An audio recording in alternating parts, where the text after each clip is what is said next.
పాకిస్తాన్ గడ్డపైన అంతర్జాతీయ క్రికెట్ ఆడడం అంటే అది కేవలం ఆట మాత్రమే కాదు, ప్రాణాలను కూడా పణంగా పెట్టడమే. ఉగ్రవాదాన్ని ఏళ్ల తరబడి పెంచి పోషిస్తున్నటువంటి పాకిస్తాన్కు ఇప్పుడు ఆ ఉగ్రవాదమే తీవ్ర నష్టాన్ని మిగులుస్తుంది. తాజాగా శ్రీలంక క్రికెట్ జట్టు పాక్ పర్యటనలో ఉగ్రకాటుకు తలొగ్గింది. ఇస్లామాబాద్లో జరిగినటువంటి ఆత్మాహుతి దాడి ఆటగాళ్లలో తీవ్రమైనటువంటి భయాన్ని నింపింది. అందుకే 16 మంది సభ్యుల జట్టులోని కీలకమైనటువంటి 8 మంది ఆటగాళ్లు ఇప్పుడు క్రికెట్ ఆడకుండా స్వదేశానికి తిరిగి వచ్చేయాలని సంచలన నిర్ణయం తీసుకున్నారు. పాకిస్తాన్లో క్రికెట్ ఆడకుండా ఈ అనూహ్య పరిణామంతో పాకిస్తాన్ శ్రీలంక మధ్య జరగవలసినటువంటి వన్డే సిరీస్ రద్దయ్యేటువంటి ప్రమాదం ఏర్పడింది. ఇప్పుడు తాజాగా నిజానికి రావల్పిండి వేదికగా ఈరోజు రెండో వన్డే జరగాల్సి ఉంది. కానీ దానికి కొన్ని గంటల ముందే ఆటగాళ్లు దేశం విడిచి వెళ్లాలని నిర్ణయించుకున్నారు. తొలుత పాకిస్తాన్ అధికారులు భద్రతపైన పూర్తి హామీ ఇచ్చారు. దీంతో పర్యటన కొనసాగించాలని శ్రీలంక బోర్డు భావించింది. అయితే జట్టు సభ్యులు హోటల్లో సమావేశమైన తర్వాత కీలకమైనటువంటి 8 మంది ఆటగాళ్లు వెనుదిరగాలని పట్టుబట్టారు. శ్రీలంక క్రికెట్ బోర్డు సైతం వారిని ఆపేందుకు ప్రయత్నించింది. మధ్యలోనే వైదొలిగితే 2 ఏళ్ల పాటు నిషేధం విధిస్తామంటూ కూడా శ్రీలంక క్రికెట్ బోర్డు వారి ఆటగాళ్లను హెచ్చరించింది. అయినా కూడా ఆటగాళ్లు తమ నిర్ణయాన్ని మార్చుకోలేదు. ప్రాణాల కంటే ఏది ఎక్కువ కాదనుకున్నారు. పరిస్థితిని చక్కదిద్దేందుకు పాకిస్తాన్ క్రికెట్ బోర్డు చైర్మన్ ఆ దేశ మంత్రి మొహసిన్ నఖ్వీ రంగంలోకి దిగారు. ఆయన ఇస్లామాబాద్లోని హోటల్లో శ్రీలంక ఆటగాళ్లతో మాట్లాడారు. పూర్తి భద్రత కల్పిస్తామని హామీ ఇచ్చారు. అలాగే పాకిస్తాన్లోని శ్రీలంక హైకమిషనర్తో చర్చలు జరిపారు.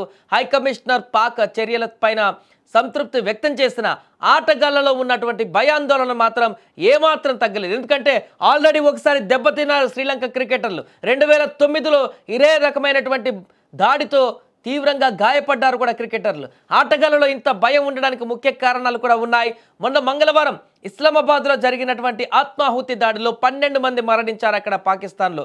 అదే రోజు ఖైబర్ పఖ్తుంఖ్వా ప్రావిన్స్లోని ఓ క్యాడెట్ అకాడమీ పైన ఉగ్రదాడి జరిగింది. దీనికి తోడు 2009 మార్చి 3న అత్యంత దారుణమైనటువంటి ఘటన ఇది. లాహోర్లోని గడాఫీ స్టేడియం సమీపంలో శ్రీలంక క్రికెటర్లు ప్రయాణిస్తున్నటువంటి ఆ జట్టు బస్సు పైన జరిగిన ఉగ్రదాడి క్రికెట్ చరిత్రలోనే అత్యంత దారుణమైనటువంటి ఘటనగా మిగిలింది. ఇప్పుడు ఇంకా ఆ యొక్క సంఘటన శ్రీలంక క్రీడాకారులను వెంటాడుతుంది. ఆ దాడిలో 7 శ్రీలంక ఆటగాళ్లు గాయపడగా 8 మంది పోలీసులు దారుణంగా చనిపోయారు ఆ ఉగ్రదాడిలో. ఈ ఘటన కళ్ళ ముందే జరిగింది. శ్రీలంక క్రీడాకారుల కళ్ళ ముందే జరిగింది.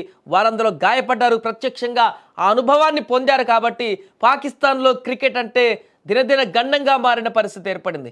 ఈ ఘటన తర్వాత పాకిస్తాన్లో చాలా కాలం పాటు అంతర్జాతీయ క్రికెట్ పూర్తిగా నిలిచిపోయింది.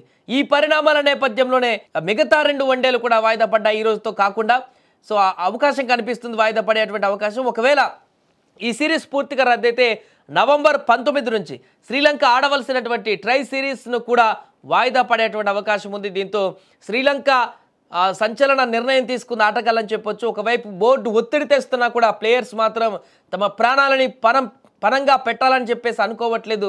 వారు 8 మంది ఇప్పటికే వెనక్కి వెళ్ళిపోదాన్ని నిశ్చయించుకున్నారు. సో మిగతా 11 మంది ప్లేయర్స్ లేరు కాబట్టి ఈరోజు మ్యాచ్ అయితే ఆగేటువంటి పరిస్థితే కనపడుతుంది. దీంతో అంతర్జాతీయ క్రికెట్లో పాకిస్తాన్కి మరొక కీలక ఎదురుదెబ్బ తగిలిందని చెప్పొచ్చు. ఇప్పటికే భారత్ పూర్తిగా పాకిస్తాన్తో క్రికెట్ అక్కడ ఆడాల్సినటువంటి పరిస్థితి నుంచి తప్పించుకుంది. అంటే పాకిస్తాన్లో అసలు ఆ యొక్క ప్రాంతంలో అడుగు పెట్టాల్సిన అవసరమే లేదు. మనకు అక్కడ ఆడాల్సిన అవసరమే లేదు. అక్కడ మొత్తం కూడా ఉగ్రవాదులతో కకావికలమైపోయినటువంటి ప్రాంతం కాబట్టి అక్కడికి వెళ్లాల్సిన పని లేదంటూ కూడా భారత్ చాలా కాలంగా ద్వైపాక్షిక సిరీస్లు కూడా వారితో రద్దు చేసుకుంది, వారితో ఆడట్లేదు. ఇప్పుడు మిగతా దేశాలు కూడా అదే రకమైనటువంటి పరిస్థితికి దారితీస్తున్నట్టుగా కనపడుతుంది. మొన్న మధ్యలో ఇలాంటి ఘటనలు జరిగాయి. వేరే దేశ క్రికెటర్లు కూడా వచ్చినప్పుడు అక్కడ కొంత ఆందోళనకు గురయ్యారు. మరలా అక్కడ దేశంలో ఉన్నటువంటి భద్రతా సిబ్బంది మంత్రులందరూ రంగంలోకి దిగితే వారు కొంత ధైర్యం తెచ్చుకుని ఆడారు. ఇప్పుడు శ్రీలంక క్రీడాకారులు మాత్రం ఆ యొక్క తప్పిదం చేయదలుచుకోలేదు. 2009లో జరిగినటువంటి దారుణమైనటువంటి సంఘటన ఇంకా వారి కళ్ళ ముందే కదులుతుంది కాబట్టి అప్పుడు క్రీడాకారులందరూ బస్సులో వెళ్తుండగా ఉగ్రవాదులు చేస్తున్నటువంటి భీకరమైనటువంటి దాడికి వారు పూర్తిగా బస్సులో ఉన్నటువంటి 7 క్రీడాకారులు గాయపడ్డారు. అజంతా మిండీస్ కానీ మిగతా క్రీడాకారులందరూ కూడా తీవ్రంగా గాయపడ్డారు.